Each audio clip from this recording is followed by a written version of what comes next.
Hey everyone, in this video, I'll show you how to create a Shopify store step by step. Let's get started.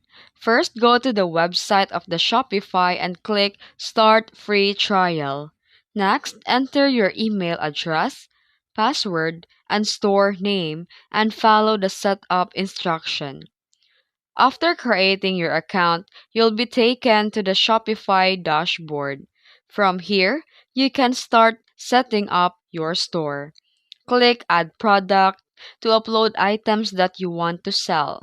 Add the product name, description, price, and images.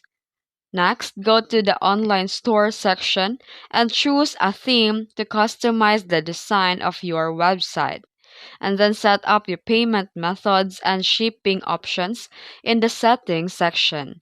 Once everything is ready, click Publish and your online store will be live.